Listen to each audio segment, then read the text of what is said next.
everybody, my name is Mia and I'm the lifestyle coordinator at the Overture in Frisco. Today I'm going to be showing you guys how to make a banana pudding poke cake. It is super easy, you guys, and it's so fun to make, so quick to make, and it will have people thinking that you have spent time and time on making it when really you didn't. So what I've already started to do was putting my ingredients in this bowl. I'm about to mix everything together, but I use the yellow cake mix from Duncan Hines. The instructions to make the cake: it requires 1 cup of water, 3 large eggs, and 1/3 a cup of vegetable oil. So I've got my oven preheated to 350 at the moment, and I've already sprayed down my pan, which I'm using a glass 9 by 13 inch pan for this cake. So if you're using glass, you can put your oven on 350, but if you are using more of like a dark coated or non-stick pan, put your oven on 325, and the box will direct you on how long to leave your cake in the oven depending on how big your pan is and what type of pan you're using. So I'm just whisking it up to try to get some of these lumps out. The only thing with starting with a powder cake mix that you will find some lumps if you don't mix it well enough. I personally like to mix by hand, but you've got to have a certain strength for that. So if you are not, feel free to use a mixer. I do also like my cake mix to be a little bit thicker as well, so feel free to mix. Okay. And make sure you scrape your sides and your bottom just to make sure there's no additional powder that you're not mixing in with the mix. Okay, it's good enough for me. So with the 13 by 9 glass pan that I'm using, you can bake for 23 to 28 minutes. I'm just gonna pour this into my pan.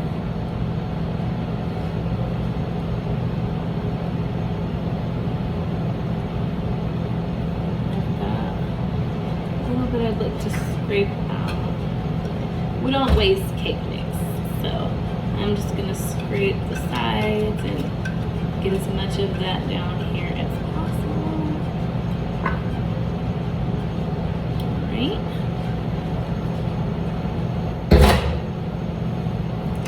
And you want to make sure that it's pretty evenly distributed in the pan so you don't have a lopsided cake. Okay, so we've got that. Now we're going to stick this in the oven and set our timer for the 23 to 28 minutes. I actually will go ahead and set it for 23 and just kind of make sure it's done. I don't like to leave it in there the full 28 minutes because I don't want it to be too dry or dry out too much if the cake is already done baking. You can kind of tell if you shake the cake and it jiggles a little too much in the center, that means that there's still some liquid in there and you want to leave it in a little bit longer. Or you can also do the old school method, stick in a toothpick or stick in a fork and see if it's clean whenever you pull it out. If not, leave it in there a little bit longer and then take it out. But if so, then you'll have a moist cake you can pull out. So I'm gonna stick this in the oven, and then once this comes out of the oven, we can move on to the next steps. I know you all know with the banana pudding cake, we are gonna be using some instant pudding mix, but in mixing the pudding, you don't wanna do it too early. 25 minutes is a while to wait for your mix to be done, plus your cake has to cool for about 10 to 15 minutes before you poke holes in it and put the banana pudding in it on top of the cake. So you don't want your pudding to be too thick before you put it on the cake. So we'll wait until the cake actually comes out to mix together a banana pudding mix. Once it cools for the 10 to 15 minutes, we'll poke our holes in it and we will pour the pudding on top. Because after that step, your cake does have to cool for about 2 hours in the fridge. So I'm gonna go ahead and start this process. We'll stick this in the oven and I will be back to show you guys what it looks like when it comes out, how to poke the holes in, mix the banana pudding, and basically put our toppings on the cake. All right, everybody, I'm back. I have pulled the cake out of the oven, so that is cooling. It's been out for about 8 minutes now. What we're gonna do is go ahead and get started on the pudding mix. I grabbed one of the big banana cream pudding mixes from Walmart. And when I say big, it's the 5.1 ounce instead of the 3.4 ounce, just to give you a little bit more if you like a little more coverage. And for this, I don't have a wooden spoon, but I have a spoon that's kind of ended like this. When you poke holes in your cake, you want to make sure that there's big enough holes that the pudding will seep down in there instead of kind of sit on top. So we can go ahead and poke holes in it now while the cake is cooling. Just gonna set my phone up so you can kind of see. And I'm gonna try to wiggle it around to make sure that they're big enough. Let's see.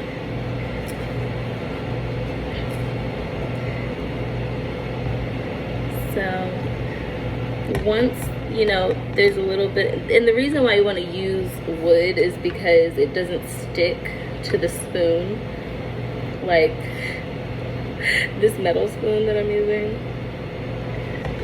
It's gonna be a little choppy. It's not gonna be as clean if you use a metal spoon or a metal utensil, but they recommend that you use a wooden spoon. I'm just kind of winging it because I don't have a wooden spoon here, so it's not as clean.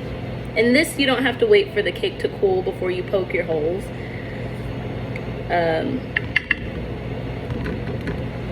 Obviously, and it wasn't intentional that I had a little bit of time to let it kind of sit. It was just me running back and forth to the office really quickly.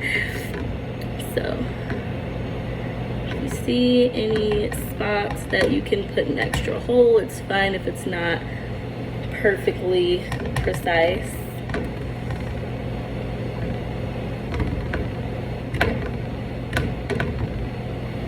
Alright, so I've poked my holes.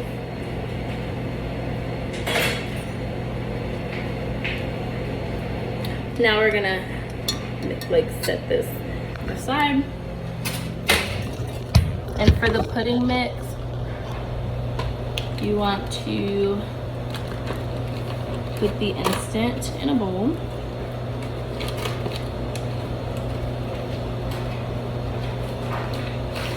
I set aside 4 cups of milk for the pudding mix. Might not use all of it. So just pour the pudding mix in your bowl. Grab your milk.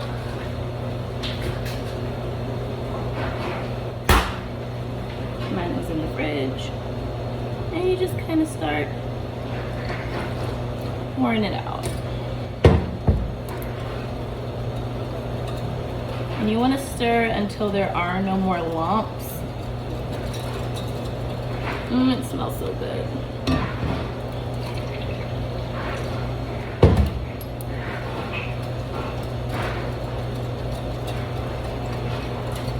The darker the pudding mix gets, the more dense it's getting, the thicker it gets, but you just kind of whisk it out to the texture you want it. Make sure you're scraping the sides and the bottom.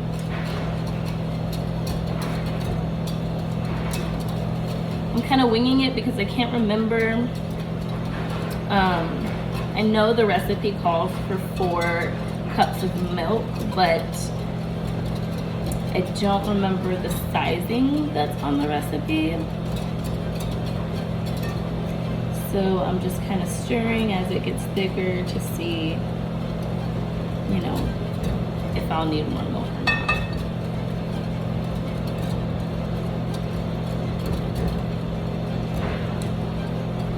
So now my pudding is pretty smooth.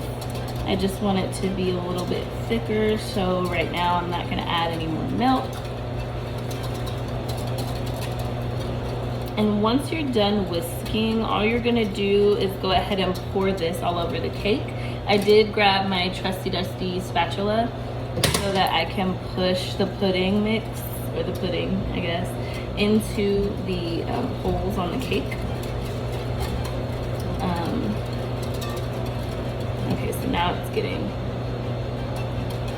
thicker. but you want to use a spatula, and that's why you wanted your holes to be big enough for the pudding mix to go down in there. Now it's getting quite thick, so I'm going to add just like a little bit more milk, because I just want it to be there to be enough to where, you know, it can spread over the whole cake as well as go down into all the holes. You don't want it to be too thick, because then it might only be in one central area in the cake. So I might actually end up using the entire 4 cups of milk.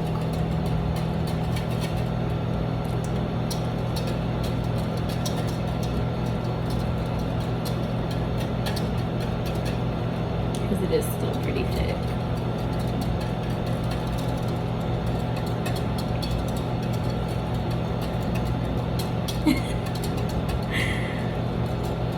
And getting thicker. Okay, maybe not the entire 4 cups. So far I've used about 3.5 cups. Might as well use the remaining. It smells amazing. I love banana.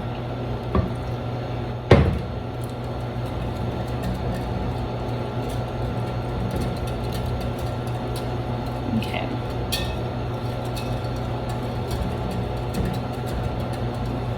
So I think that's about all that I'm gonna pour in. I have about a 1/2 cup left. So maybe last time I only used 1.5 cups, but I have about a 1/2 cup left. And I think this is gonna be the perfect amount. So I'm gonna say use 3.5 cups of milk instead of 4. And as you're stirring it, just make sure it's thick enough to where it's less milk, more pudding. And then the cake is getting pretty cool now. So now you'll just wanna wait for your pudding to get thick enough for you to pour it on top of the cake. Use your spatula to spread it out and spread it into the holes that you poked with your spoon. And then we are going to cover the pan with plastic wrap and stick it in the fridge for about 2 hours. After we do that, we will be ready to spread our whipped cream on it and garnish the top of the cake.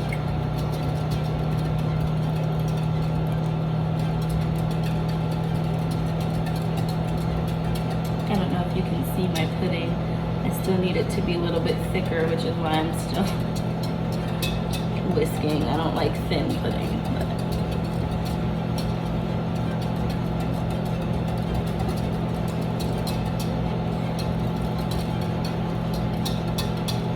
banana pudding is actually one of the specialties that I make for Thanksgiving dinner as well.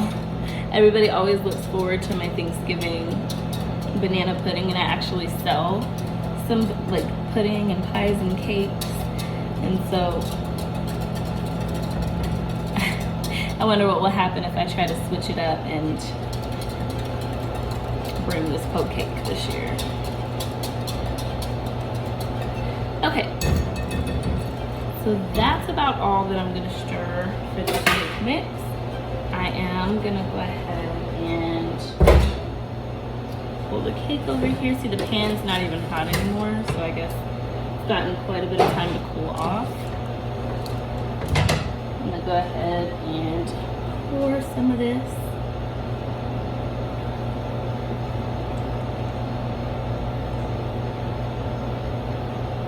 Or all of it, I mean. Or all of it. Okay. And we're gonna spread this, go all around, try to get it in the holes as much as possible. You can see it, so like if you spread it around, you can see where the holes are in the cake. So you know that once you've poured it on top, it has gone into the holes, because you can kind of spread it out like that and see that the hole is filled. So what I'm doing right now is just kind of making it a little bit more even with the pudding.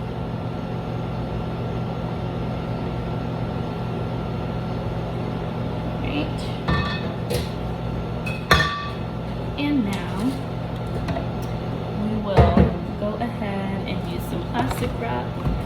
to wrap this.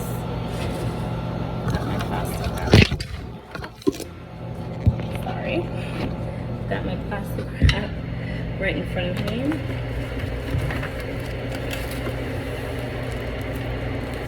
Doesn't need to be anything too perfect because we are just going to take it off in a couple of hours.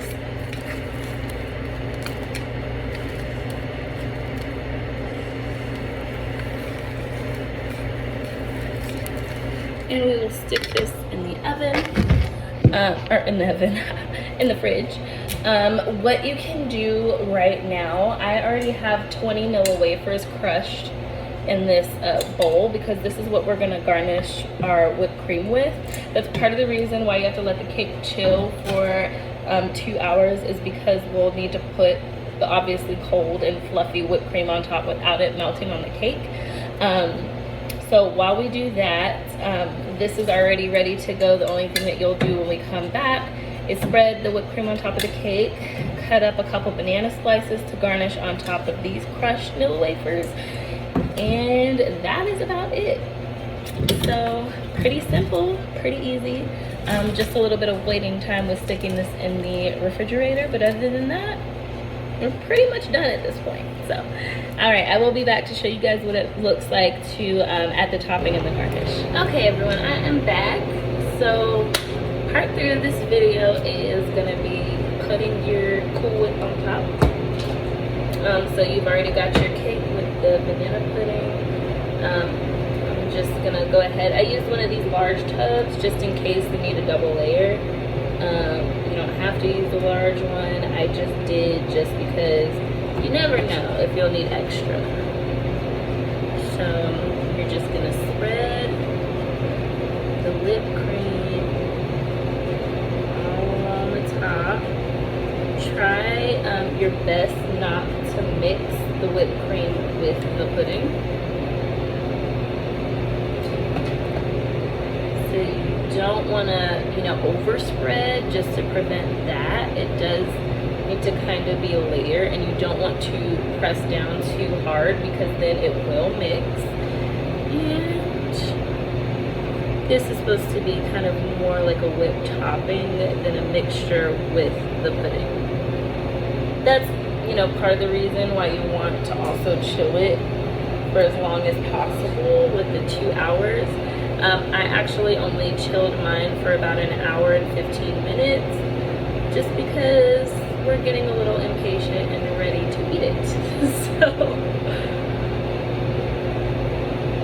alright. So I've got an even layer of whipped cream on top of the cake. Got about a third of the whipped cream left over in here. And what I did as well while I was waiting for the cake to chill was slice up 2 bananas. I threw the end pieces away because they're not cosmetically appealing for the look that we want. And then here are crushed Nilla wafers. So you just want to take the Nilla wafers, throw them on top of the spread.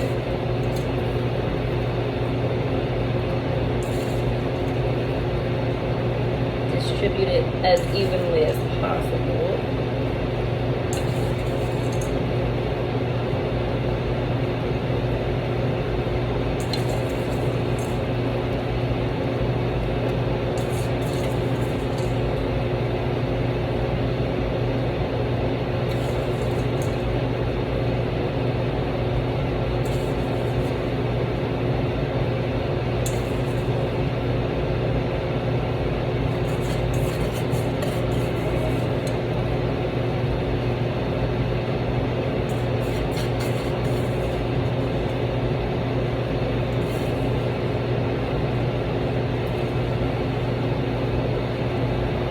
Alright. So that is spread now. And with these sliced bananas, you can just go ahead and start sticking them in the cake randomly.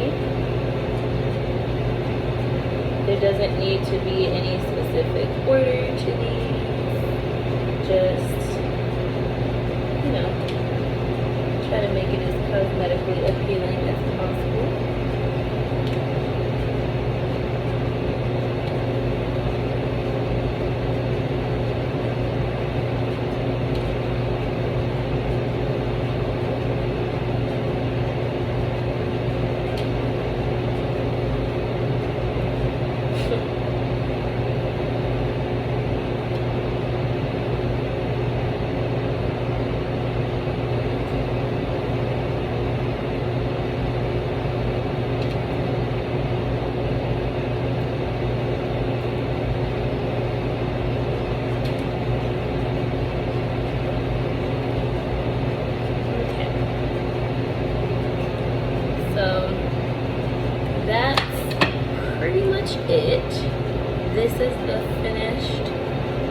cake.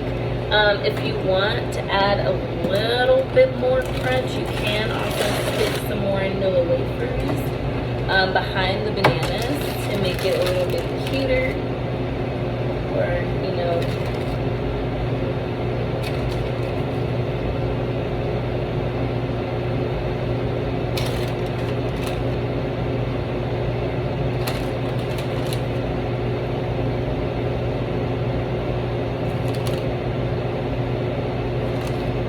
just kind of play around with it.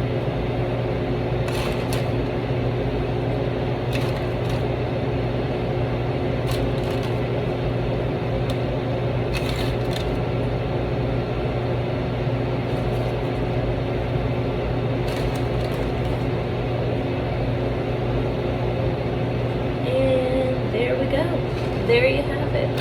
So this is the finished product. This is the banana pudding cake. Pretty cute. Really appealing to the eye at this point, and pretty simple. I mean, we're done after just those few steps, and not many ingredients, especially not expensive ingredients. Very easy to make. Alright, well, let us know if you have any additional questions. Thank you so much for watching this video, and I hope you come back for our next baking creation.